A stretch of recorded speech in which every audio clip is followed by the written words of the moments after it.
guys, I'm Pixel Dan, and this is a review of the Nickelodeon Teenage Mutant Ninja Turtles Snakeweed. The Mutant Botanical Bruiser comes to the Nickelodeon TMNT toy line. Let's take a look at him. Snakeweed here comes on the standard TMNT blister card packaging, featuring that same bright purple and green color scheme in the background that we've seen on every figure so far. The back of the packaging gives us a bio on the character, as well as an image from the brand new animated series. And then underneath that, we get a look at some of the other figures available in the lineup so far.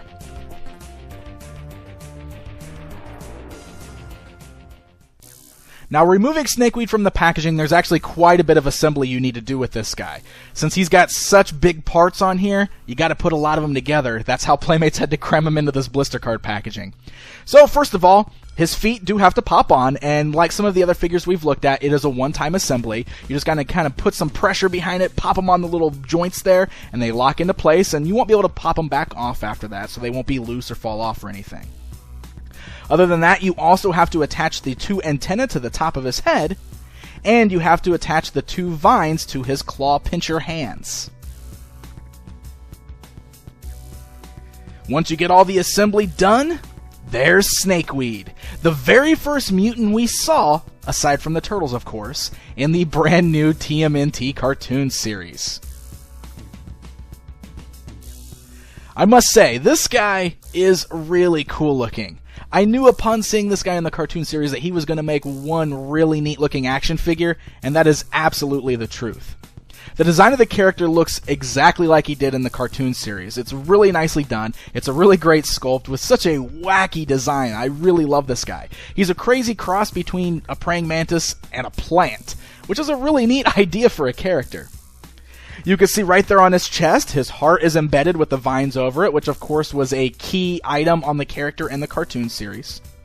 And you can see there's some nice paint variants on there. He's a great mixture of dark greens and light greens kind of fading in and out on each other.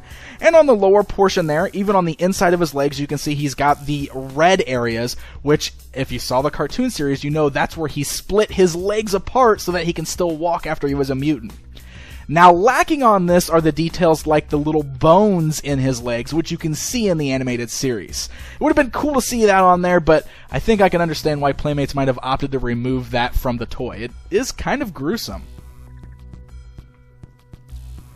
So the character's got all these little vines kind of sticking off of him there. On the back side, you can see that he's got 6 vines kind of pulling out of his back there. Those are all permanently attached and they don't move or anything like that, but they are kind of nice. You can kind of flex them around and everything, and they just look really great on the figure. Now, Snakeweed here is another one of those characters that actually has a pretty good amount of articulation, especially for a TMNT villain, so let's check him out. The head is able to turn both left and right on there, and the two antennae on top of his head, the ones that you assembled, can even swivel. He's got a nice ball-like joints at the shoulders there, so the arms can move outwards, forwards, and backwards. And then his wrist can swivel at the pinchers there, and of course the little vines we attach to the pinchers also have the ability to swivel around.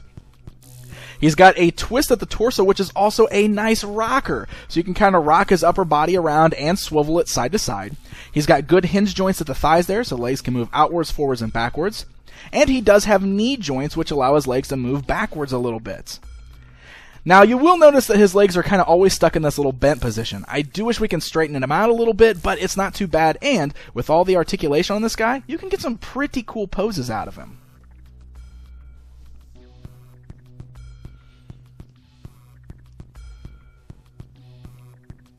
Now, there's no accessories or anything included, but come on, Snakeweed doesn't need any accessories. He's got a lot going on here. And it is really cool that you've got all those vines and everything sticking off of him, especially the ones you can twist around on his pinchers. And since those just pop right in, you can always pop those out as well, so if you ever want any scenes where Leonardo is slashing off his vines and have them grow back just like in the cartoon series, you can do that with this guy. Now, another thing I really like about him is his scale. Again, we've noticed in this line that the scale has been a little issue. Some of the big characters are never as big as they should be, and Snakeweed was another guy who was pretty tall in the animated series. I am happy to say that while it's not perfect, he is still very tall in action figure form. You can see he towers over the Ninja Turtles, and comparing him to some of the other larger figures in the line, you can see that he's bigger than characters like Dog Pound, and he's even bigger than the tallest figure we've looked at so far, Baxter Stockman. The antenna on top of his head definitely help with that, but even his head is a little bit taller, making this guy officially the tallest figure in this line so far.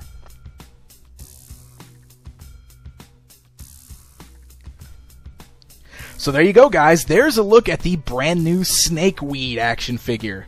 This is probably my favorite of the newer figures I've taken a look at so far. I think he translates perfectly into action figure form. He's got a really nice little paint job on there with those mixture of green colors. I love all the vines and everything sticking off of him, and his scale is really nicely done on this particular figure.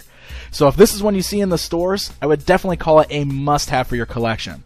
It's really great kind of bolstering the ranks of the bad guys, and seeing all of the different mutants and everything standing next to each other on your toy shelf is really starting to look cool. Snakeweed will be hitting store shelves very soon, so happy hunting, and until next time.